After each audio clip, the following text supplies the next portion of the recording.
লাউ শাক দিয়ে মুগ ডাল দিয়ে, এখানে রুই মাছ দিয়ে, মাটির নিচের আলু দিয়ে। এই আলুটা মাটির নিচে, ওই আলু না, অন্য রকম একটা কচু টাইপের আলু, রুই মাছের একটু কারি, কিছুটা ভাত। এটা খাচ্ছি আমি।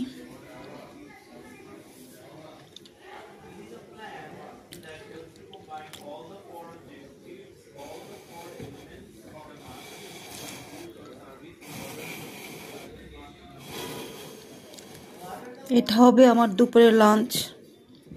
এখন লাঞ্চের সময় আমি লাঞ্চ করছি। লাউ শাক দিয়ে মুগ ডাল দিয়ে খুবই মজা হয়েছে খাওয়াটা। দেখো, আমি একটু খেয়ে দেখি, আমি এখনো খাইনি।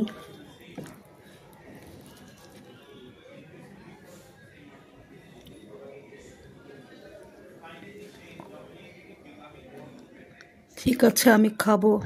তোমরা ভালো থেকো, খুব খুব ভালো থেকো, নিজেরাও ভালো থাকো। প্রে করি, তোমরা আমাকে প্রে করো। All time pray. Loving friends, take care, good night.